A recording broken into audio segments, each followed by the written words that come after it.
Congo Synthèse. La synthèse des infos de la RDC, l'Afrique et le reste du monde. Une seule adresse. www.congosynthèse.com. Le grand témoin.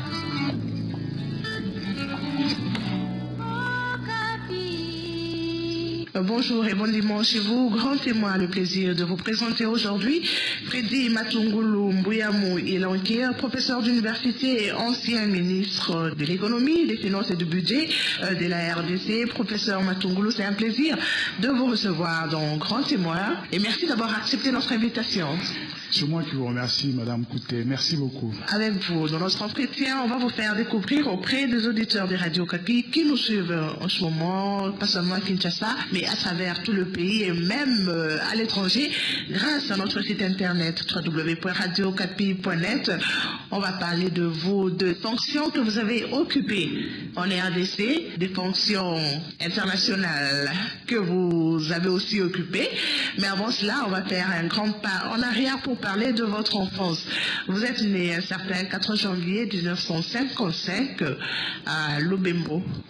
Oui, tout à fait. Le 4 janvier 1955 à Lubembo, dans la province de Bandundu. Et c'est là où vous avez grandi? Vous avez passé votre enfance? Non, je suis resté 2 années seulement à Lubembo parce qu'après, mon père s'est déplacé pour des raisons professionnelles. Et c'est dans la ville de Bandundu qu'il s'est installé en 1957. Alors que je n'avais que 2 ans, et c'est dans cette ville finalement que j'ai grandi, où j'ai fait mes études primaires et secondaires.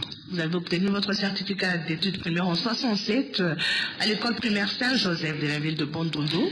Oui, tout à fait. Une des grandes écoles catholiques de la place à l'époque.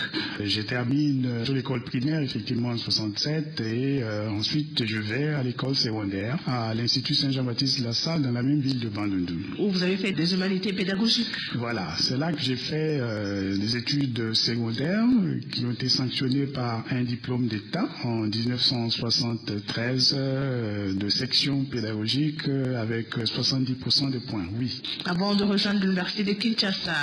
Oui, je rejoins tout de suite après la faculté des sciences économiques de l'université de Kinshasa en 1973 et en 1977. Je termine ma licence en sciences économiques, mention distinction. Oui, avec mention distinction effectivement, que je décroche en 1977 effectivement.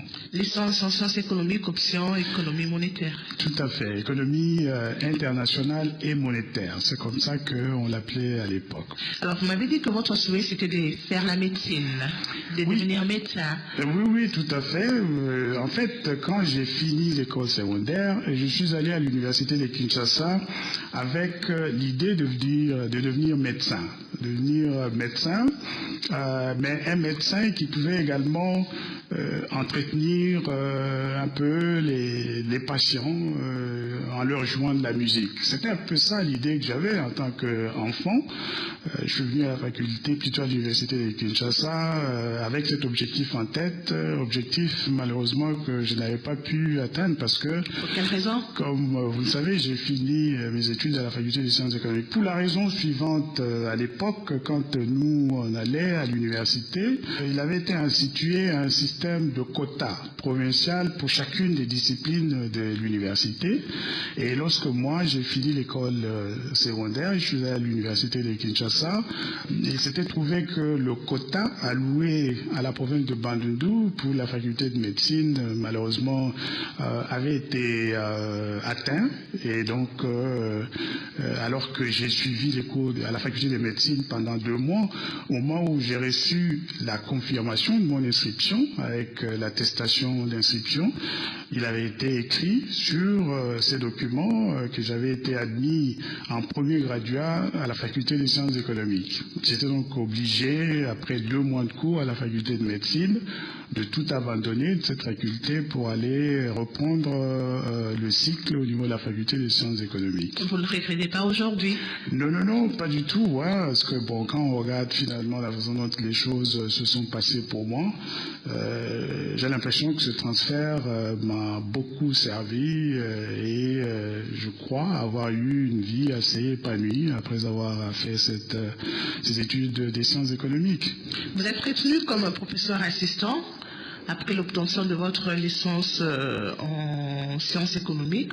Oui, tout à fait. Je suis retenu comme assistant à la faculté des sciences économiques. C'est une décision finalement du vice-doyen de l'époque, hein, le professeur Bongoï Pekesa, qui est encore en vie et vit aujourd'hui à Limete à Kinshasa. Après la proclamation des résultats, il m'a appelé dans son bureau et m'a dit « Mais tiens, vous avez fait un très très bon score, un bon résultat.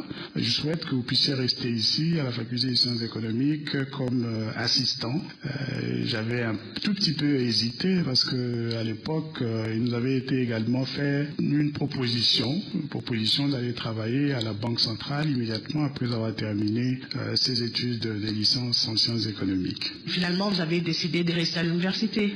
Oui, finalement, j'ai décidé de rester à l'université, tout simplement parce que le gouverneur Samboa, qui était à l'époque aussi quelqu'un qui nous donnait un séminaire sur la pratique de la politique monétaire au niveau de la Banque du Zaïre, avait été limogé de ses fonctions de gouverneur de la Banque centrale.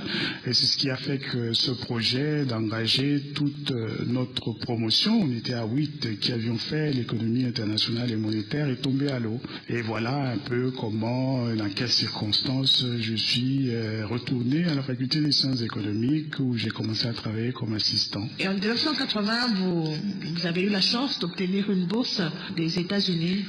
Oui. En 1980, en fait, ce qui se passe, c'est quoi? C'est que la faculté des sciences économiques de l'université de Kinshasa a été soutenue par la fondation Rockefeller, une fondation américaine, à l'époque, qui m'avait donné une bourse de courte durée. Il m'a permis d'aller aux États-Unis pour pouvoir faire des cours d'économie et d'anglais à l'université de Boulder.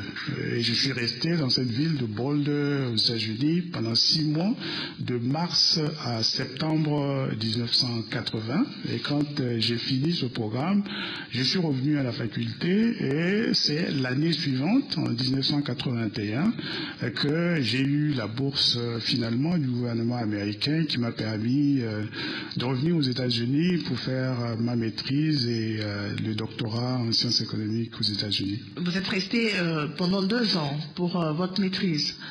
2 ans pour la maîtrise et 3 années pour les doctorats. De retour au pays en 1986, vous rentrez à l'université pour donner cours? Oui, je défends ma thèse de doctorat en septembre 1986. À l'époque, très peu de Zaïrois qui faisaient ces études restaient ou choisissaient de rester à l'étranger. Et comme la plupart de mes contemporains de l'époque, quand j'ai défendu ma thèse de doctorat au mois de septembre, au mois d'octobre, j'étais de retour dans notre pays et j'ai retrouvé les chemins de la faculté des sciences économiques où j'ai commencé à dispenser des cours d'économie politique à la faculté des sciences économiques et à la faculté de droit et des cours de politique monétaire en licence à la faculté des sciences économiques. J'ai eu aussi à l'époque l'occasion de travailler, de donner un cours de monnaie et crédit à l'Institut supérieur de commerce. Vous n'avez pas seulement enseigné pendant cette période, vous avez travaillé aussi comme conseiller dans beaucoup de cabinets ministériels. Oui, j'ai effectivement eu l'occasion, tout en étant professeur à la faculté des sciences économiques, de pouvoir, par ces fonctions de conseiller, apprendre un peu les fonctionnements des cabinets ministériels. Tout a commencé par la Banque centrale, où quelques temps après mon retour au pays, le professeur Tchunzambiye, qui avait été, je pense, parmi les professeurs qui m'avaient le mieux apprécié en tant qu'étudiant, et qui m'a encadré un peu dans mon travail comme assistant. Il venait d'être nommé vice-gouverneur de la Banque centrale. Et le professeur Tchounza voulait donner un contenu très très technique au travail de gouverneur de la Banque centrale, vice-gouverneur de la Banque centrale. Et quand je suis revenu, comme j'avais fait une thèse sur la politique des taux de change, l'impact sur les mécanismes d'allocation de ressources et la croissance au sein de l'économie zaïroise à l'époque, il m'a demandé d'aller auprès de lui pour pouvoir l'assister dans la réalisation des objectifs qui s'étaient assignés en tant que vice-gouverneur de la Banque du Zaïre à l'époque. De la Banque centrale du Congo, vous vous retrouvez au ministère du Plan. Oui, de la Banque du Congo, du Zaïre à l'époque, je me retrouve au ministère du Plan par un heureux concours de circonstances. En fait, ce qui s'était passé, c'est que le professeur Mulumba Lukoji avait été nommé ministre du Plan. À l'époque, on les appelait commissaires d'État. Et il a constitué une équipe autour de lui dont certains des membres étaient des transfuges de la Banque centrale. Et quand ils étaient en train de monter ce cabinet autour du professeur Mulumba Lukoji au ministère du Plan, ils se sont rappelés d'un certain Matungulu qui venait d'arriver et qu'ils avaient connu très brièvement à la Banque centrale. Et ils ont demandé si je pouvais m'associer à eux pour pouvoir apporter notre appui technique au professeur Mulumba Lukoji en sa qualité de commissaire d'État au plan. Et c'est ce que j'avais fait. Et voilà comment, de la Banque du Zaïre, je suis passé au ministère du Plan comme conseiller économique. Puis au ministère des Transports et Communications. Oui, effectivement, au ministère des Transports et Communications, à l'époque, sous la direction du professeur Kalongo Mbikai, qui avait été directeur de cabinet de feu le président Mobutu, malheureusement qui nous a quittés. Et donc, il a été nommé là, au ministère du Plan, plutôt des Transports et Communications. Le professeur Kalongo Mbikai, qui était un professeur à la faculté de droit, comme vous le savez, est venu en congé sabbatique aux États-Unis. Il a travaillé à la Boston University pendant que moi j'étais étudiant là-bas. C'est comme ça que je l'ai connu. Bon, en tant qu'aîné, venu passer une année dans la ville où nous étions. Comme le veut la sagesse de chez nous, on l'accompagnait un peu partout quand il avait besoin de se déplacer en ville. C'est comme ça que j'ai connu le professeur Kalongo Mbikai et quelques temps après mon retour au pays, il a quitté ses fonctions de directeur de cabinet de Mobutu pour devenir commissaire d'État au transport et communication. Et c'est en cette qualité, effectivement, que je me suis retrouvé là comme conseiller principal, effectivement, au ministère des Transports et Communications. Après le plan, c'est le commerce extérieur qui vous attend? Oui, et de là, je suis allé au commerce extérieur et puis finalement au budget où j'ai dirigé successivement la cellule d'études du cabinet du ministre du budget et puis à un moment donné, j'étais conseiller principal effectivement au ministère du budget. Vous avez travaillé dans le cabinet du Premier ministre, Mulumba Lukoji? Le professeur Mulumba Lukoji, effectivement, qui avait été les titulaires du ministère du Plan quand je suis devenu pour la première fois conseiller de cabinet ministériel. Quelques temps plus tard, a été nommé effectivement Premier ministre. Et c'est comme ça que, bon, lui aussi m'a demandé de venir auprès de lui. Il m'a confié la direction du collège des conseillers économiques et techniques à la primature. Et c'est dans ces conditions-là que je me suis retrouvé effectivement à la primature. En 1992, vous intégrez le Fonds monétaire international à Washington, aux États-Unis, en tant qu'économiste. Comment ça s'est passé? Vous étiez fatigué de travailler dans les cabinets ministériels ou de travailler au pays? Non, pas du tout.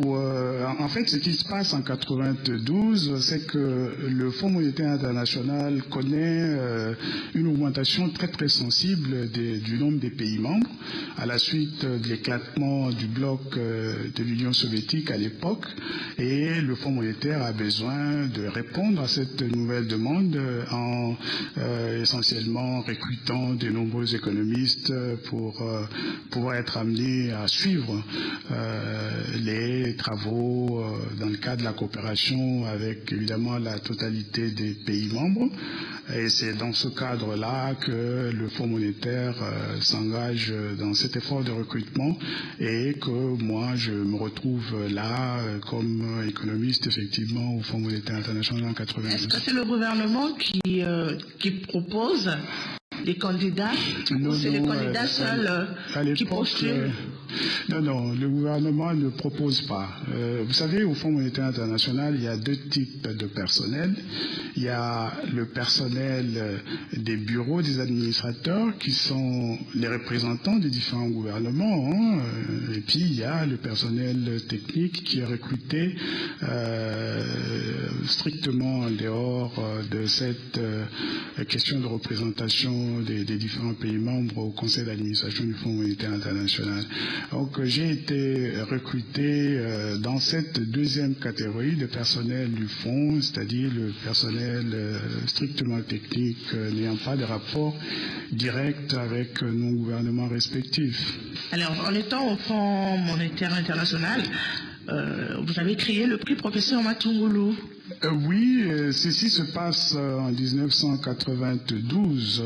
En fait, dès que je suis entré au Fonds monétaire international, le prix Professeur Matungulu est quelque chose qui me tient évidemment énormément à cœur, parce que je l'ai créé pour honorer l'acte que certains de mes professeurs avaient posé en ma faveur au moment où j'ai terminé la licence en 1977.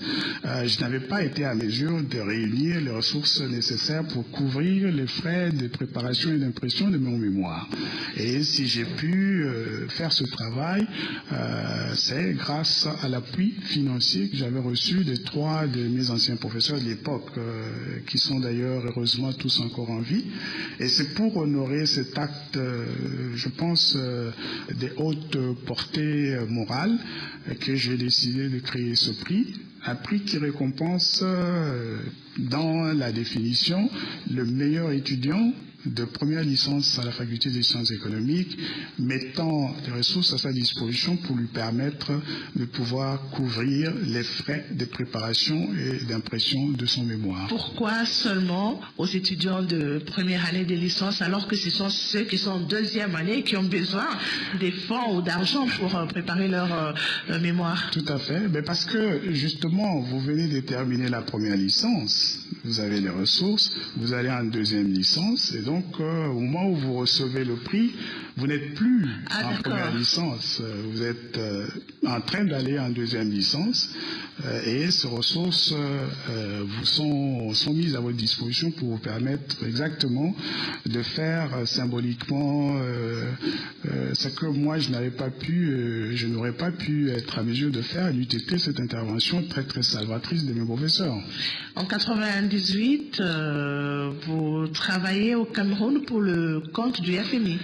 Oui, je suis au Fonds monétaire, j'y arrive en 1992 et je travaille comme économiste sur un certain nombre de pays, pour l'essentiel des pays de la zone franc, de la zone ouest de la Banque centrale, des pays de l'Afrique de l'Ouest, la BCAO comme on l'appelle d'ailleurs jusqu'à aujourd'hui, jusqu'en 98, et alors en ce moment là, le Cameroun décide de renforcer sa coopération avec le Fonds monétaire international dans le cadre d'un programme bénéficiant d'appui technique et financier de cette institution internationale. Et c'est au moment où on est en train de mettre en place le dispositif pour le lancement de ce programme que le siège décide de m'envoyer pour gérer notre bureau de Yaoundé. Vous êtes resté là-bas pendant combien d'années? Je suis arrivé en 98 et je suis parti de là en 2001. Je suis quand même content de dire qu'à l'époque, le travail que les autorités avaient fait avec notre concours leur a permis de passer le point de décision de l'initiative en faveur de pays pauvres très endettés, les PPTE. Et donc, de 98 à 2001, je suis au Cameroun et c'est en 2001 que je quitte le Cameroun pour venir à Kinshasa. Comme ministre de l'économie, des finances et du budget. Oui, que je viens à Kinshasa comme ministre de l'économie, finances et budget, effectivement. Alors on en parle tout à l'heure. Je vais revenir sur le prix professeur Matungulu. Est-ce qu'il continue? Bon, dans mon esprit, c'est une bourse qui existe toujours, mais j'ai eu parfois quelques difficultés au niveau de la remise de ce prix, liées apparemment au fonctionnement de la faculté, liées au fait que les années académiques, à un moment donné, étaient devenues très très difficiles à gérer. Elles étaient devenues élastiques, comme on le dit souvent chez nous, de sorte que ça fait maintenant quand même quelques années que ce prix n'a pas été décerné aux meilleurs étudiants, et je souhaite que je pourrai être en mesure bientôt de pouvoir relancer cette opération. Freddy Matungulu, c'est quoi votre plat préféré? Le plat préféré, mon plat préféré, c'est le pondou. Pondou très très bien fait. J'aime aussi beaucoup le fumboa. Voilà un peu en ce qui concerne les plats nationaux de notre pays, la République démocratique du Congo. Sportif? Je pratique de moins en moins, malheureusement. Enfin, j'essaie de faire au moins le footing à la maison avec les équipements nécessaires. Mais autrement, je suis évidemment un friand du football. Le football pas américain, mais le football tel qu'on le connaît chez nous en Afrique et en Amérique latine, au Brésil en particulier. Vous avez joué au foot lorsque vous étiez un peu plus jeune? Oui, j'ai joué au football, mais je reconnais que et les amis qui ont grandi avec moi et qui sont en train de me suivre aujourd'hui le savent. Je n'avais pas beaucoup de grands talents en matière de football, hein, mais je jouais comme tout le monde. C'était une sorte de divertissement essentiel pour nous, aussi bien au niveau de l'école primaire qu'en secondaire aussi, mais également à l'université. Comment vous passez vos moments de détente? Vous avez parlé déjà de la lecture? Oui, de la lecture, mais aussi du cinéma. J'aime beaucoup le cinéma. Comme je le disais, quel genre de film vous aimez regarder? Moi, j'aime beaucoup les films de guerre. Il y a beaucoup d'actions, beaucoup de leçons aussi, je pense qu'on apprend en termes de stratégie, hein, parce que quand vous êtes sur un champ de bataille, c'est deux stratégies qui s'affrontent et bon, la plus raffinée généralement l'emporte sur l'autre. J'aime beaucoup les films de guerre, mais également les westerns à l'époque, hein, qui sont aujourd'hui quand même, il faut le dire, de moins en moins présents sur nos écrans, mais c'est une catégorie de films que j'aime beaucoup. Musique? En termes de musique, ma préférence, c'est d'abord pour la musique congolaise de toutes les époques, parce que pratiquement toutes les chansons que j'écoute me rappellent un moment de ma vie en tant que jeune Congolais, en tant que parent congolais beaucoup plus tard. Mais il y a une chanson que je vénère, si je peux ainsi m'exprimer, hein, qui est une chanson de Feu Taboulé qui s'appelait Le Congo à venir. Une chanson qui comporte énormément de leçons aujourd'hui qui sont très très pertinentes dans le cadre des difficultés encore que nous avons aujourd'hui de définition de notre identité nationale. Une chanson que je recommanderais à tout le monde et je suis content d'ailleurs que cette chanson est appréciée en tant que telle par la plupart de nos compatriotes. C'est moi le plaisir de vous faire découvrir aujourd'hui le professeur Freddy Matungulu Mbuyamou Ilankira. C'est un long nom quand même. Oui, c'est quand même assez long, non? Matungulu Mbuyamou Ilankira. Il en tire. Ça signifie quoi? Matungulu, qui signifie les oignons. Hein, qui font pleurer. Ah non, mais le matungulu, c'est ce qui agrémente un peu toute la nourriture que nous voulons manger. Mais avant d'agrémenter la nourriture, lorsqu'on coupe ça, on découpe ça, ça nous fait couler un peu de larmes. Oui, tout à fait. Mais vous savez, tout ce qui est bon est toujours difficile à obtenir. Hein. Tout ce qui est bon est difficile à obtenir et Matungulu n'échappe pas à cette règle. Il en tire, par contre, c'est, semble-t-il, suivant les langues des Chemois, cette sorte de porte-chance enfermée dans une petite bouteille que l'on peut avoir avec soi. Donc voilà un peu, c'est un nom empreint de beaucoup de symbolisme tel que tout cela m'a été expliqué par feu mon père. Freddy Matungulu, en 2001, vous êtes nommé ministre de l'économie, des finances et du budget de la RDC. Là, vous revenez au Cameroun, où vous avez travaillé pour le compte du FMI.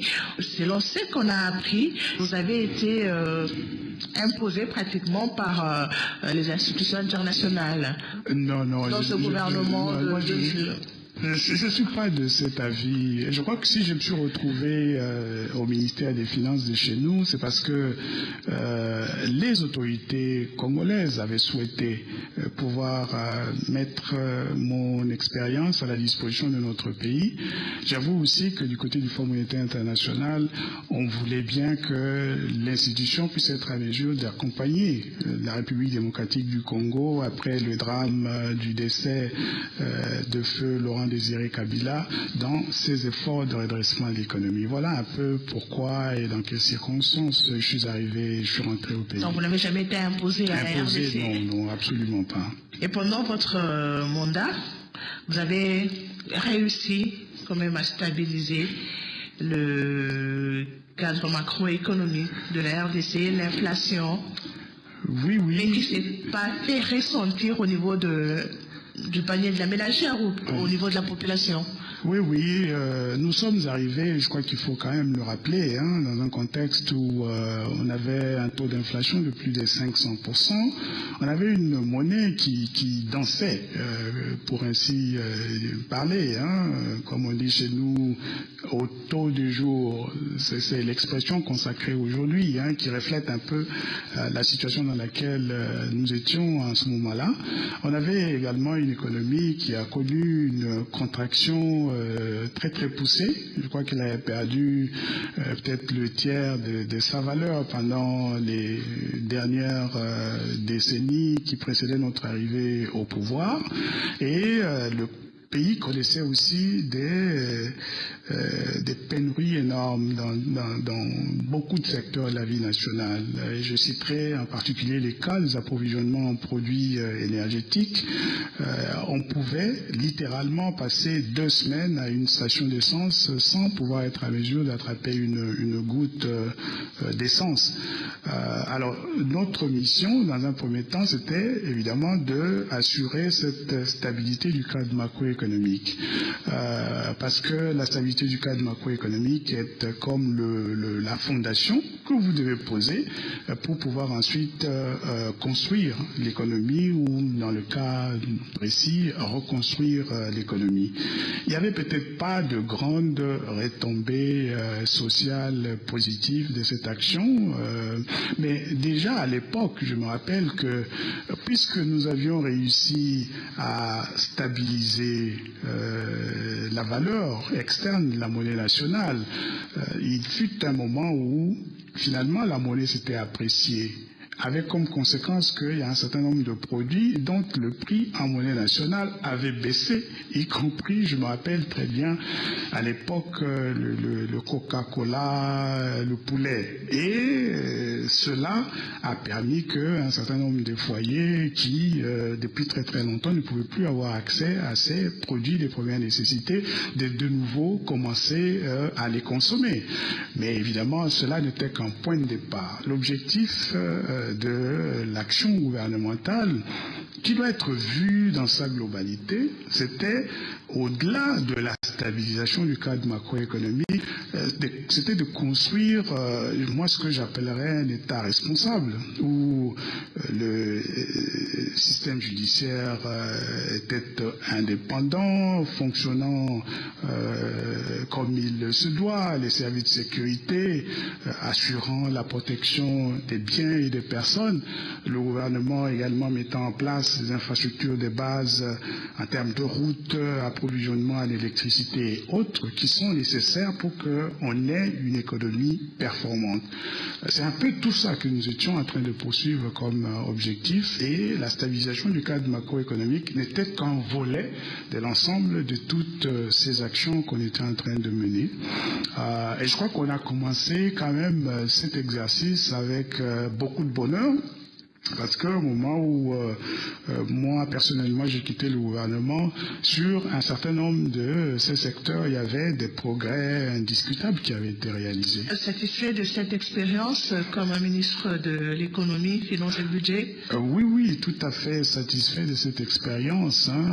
Non seulement parce qu'on a réussi des bons résultats, globalement appréciés, mais aussi parce que moi, personnellement, je considérais cette opportunité comme une nouvelle occasion de payer ce que je traîne comme dette vis-à-vis de notre pays.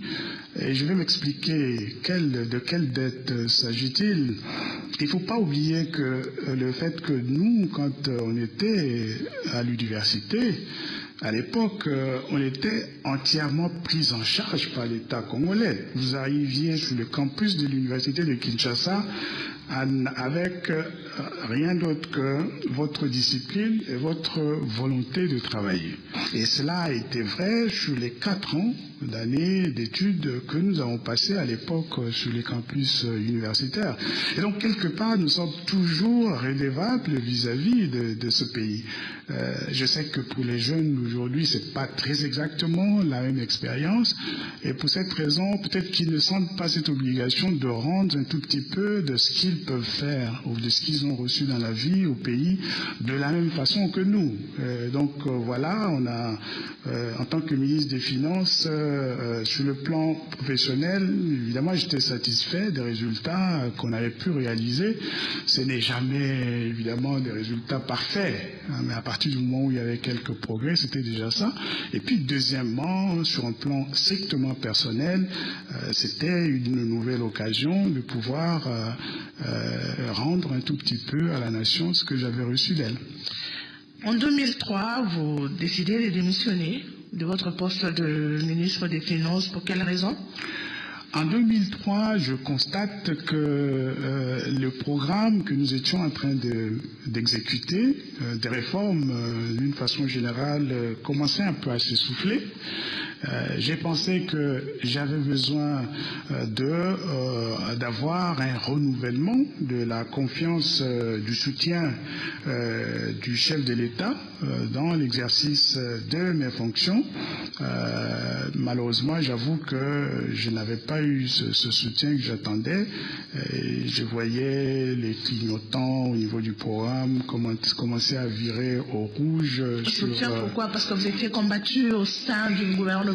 Soutien parce que les réformes économiques, d'une façon générale, c'est un peu comme je le disais tout à l'heure, toute bonne chose qui vous fait passer par un certain nombre d'étapes difficiles avant d'arriver aux fruits que vous récoltez au terme de cet effort que vous fournissez.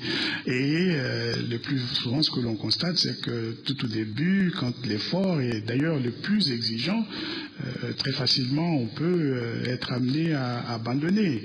Et au niveau du gouvernement, pour poursuivre cet effort, je crois qu'on a besoin du soutien de la plus haute autorité au niveau de la nation. Un ministre, ça ne suffit pas pour pouvoir mener à bien toutes ces grandes réformes. En tout cas, c'est la grande leçon que j'ai tirée un peu de cette expérience de l'époque. Et bon, malheureusement, quand ces soutiens devaient être renouvelé, pas seulement pour moi, mais surtout pour les réformes que nous étions en train de mener. Quand ce soutien devait être renouvelé, il n'a pas été. C'est ce qui m'a amené à rendre les tabliers. Pour rentrer au FMI? Pour effectivement rentrer au Fonds monétaire international et reprendre un tout petit peu le travail que j'y faisais. Un travail... Donc vous n'étiez pas parti totalement du Fonds monétaire. Quand je suis revenu au Congo, j'étais obligé de démissionner. Parce que je ne suis pas revenu au Congo en tant que conseiller. Je suis revenu au Congo en tant que ministre. Et en tant que ministre, vous exercez des fonctions hautement politiques. Et on ne peut pas, pendant ce temps, continuer à vous garder sur les listes du personnel technique du Fonds monétaire international. Donc, pour revenir chez nous, en République démocratique du Congo, et occuper les fonctions de ministre de l'économie, finances et budget, j'étais obligé de démissionner du Fonds monétaire international.